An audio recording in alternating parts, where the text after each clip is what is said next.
All right, let's continue this conversation by bringing in the Lieutenant Governor of Texas, Dan Patrick, this morning. Lieutenant Governor, great to have you on the program. Let's do this. I would love to hear you, in your words, explain, for anybody that might be confused, the purpose of sending illegal immigrants to places like Martha Vineyards, Chicago, or New York. Thanks, Will, and good to be on with y'all again. So I've been, this is campaign season with the election coming up, and I've traveled, I'm traveling to 130 cities around rural Texas, because that's where the vote is to get out, like most states. Rural Texas is very red. And everywhere I go, the number one issue they say to me is, we have to secure the border everywhere. I've been to 35 cities this week. And not only that, but they say, keep the buses going, Dan. And the reason we're sending the buses is we do want to send a message, and hopefully these blue Democrats in these cities and these governors in these blue states will put enough pressure on the president to say, Mr. President, you're obviously wrong. The border is not secure, and you need to help us stop this. I don't care what crying they're doing. Let them cry in their beer all day long.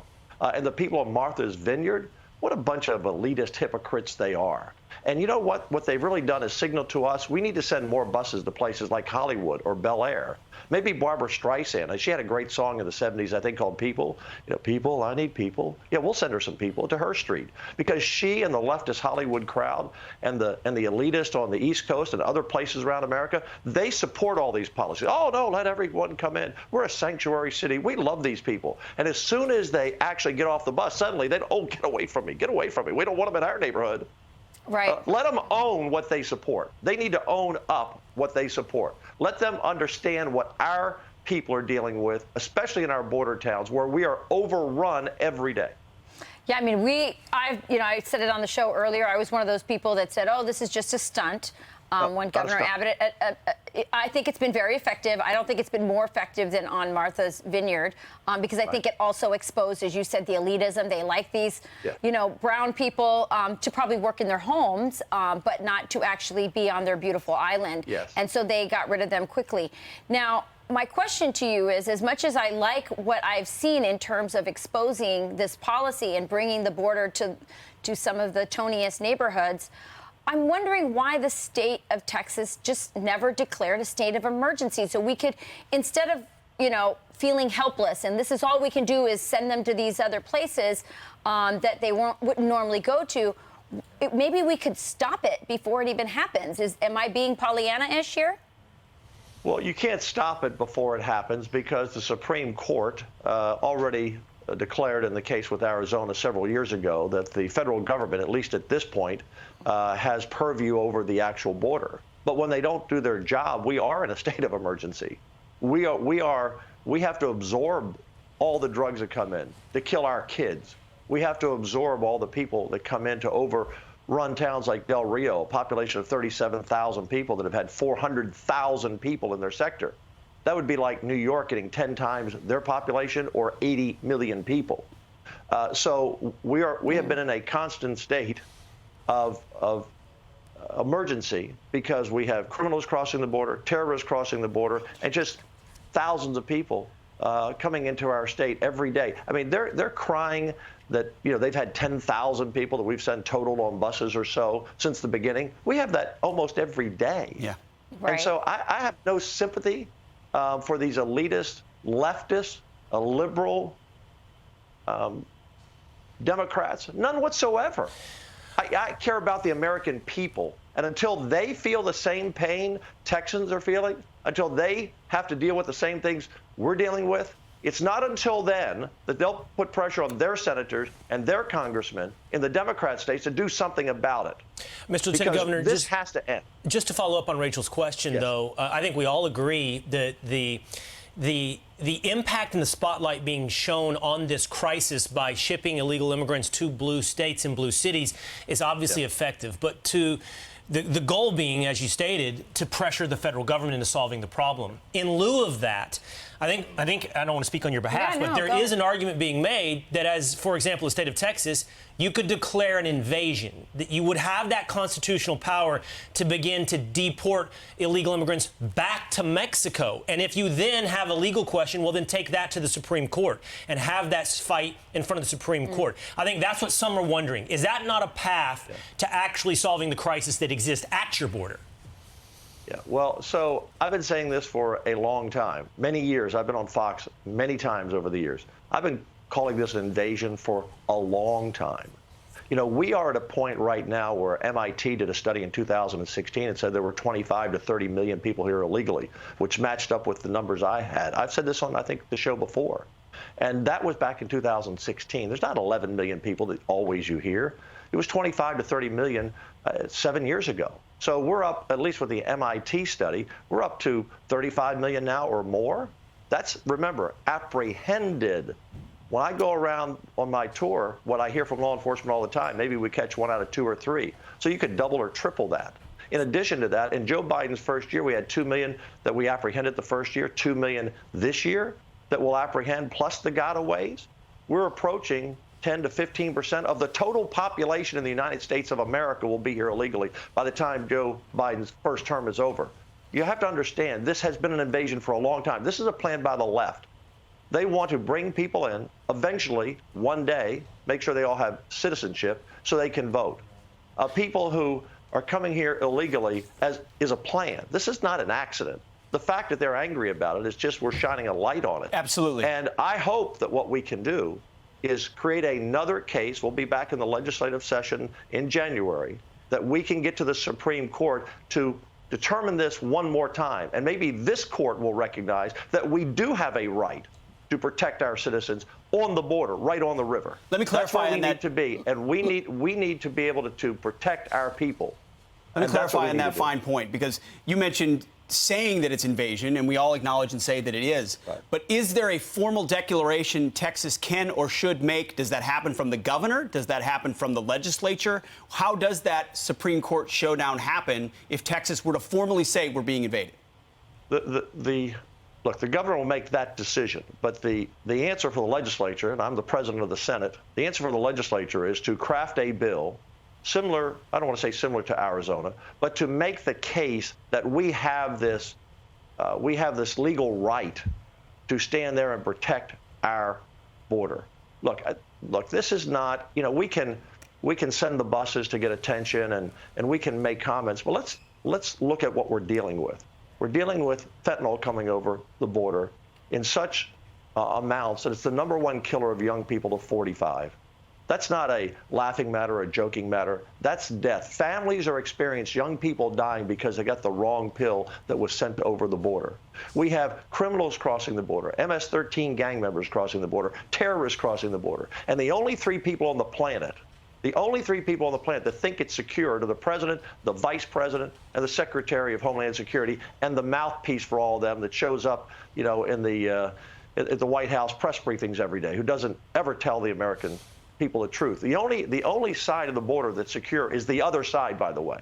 Right. Understand this, that no one crosses that border unless they pay their money to the cartels. The cartels have total control of the border. They've secured their side. We need to secure our side. And we want legislation to be able to go up to the Supreme Court to declare that once and for all. So there's no ambiguity whatsoever. So that this has to end. So that there would be a constitutional crisis then. I'm just curious, if you pass that bill in the and I'm a Texan, you know, we want to see born and raised, and we want to see this solved like everyone. So I'm curious, then, the bill that you plan crafting, does that empower Texas DPS or Texas Rangers to deport illegal immigrants?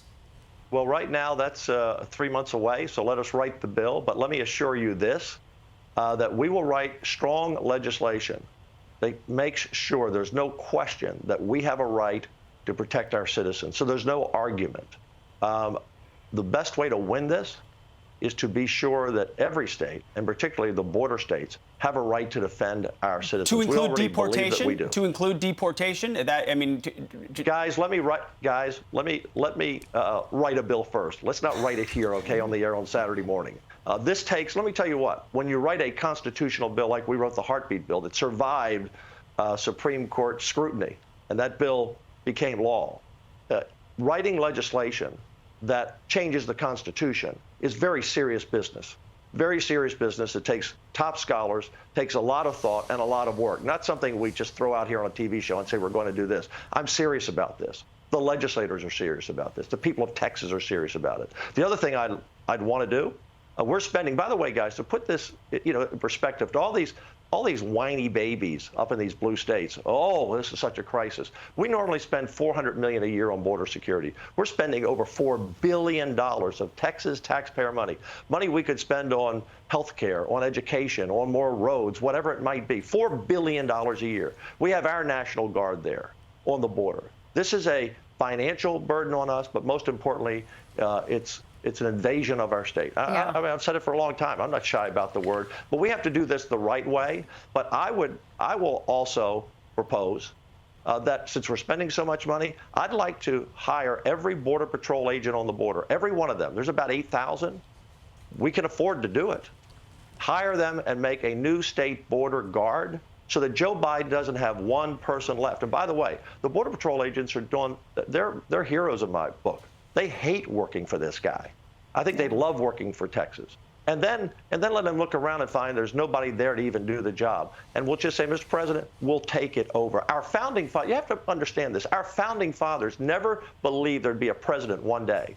And that's why the Constitution is written like it is. They assumed the president of the United States would defend our nation's borders. They never imagined a president like this would turn their back on the American people. They've turned their back on the American people. They're dying because of it.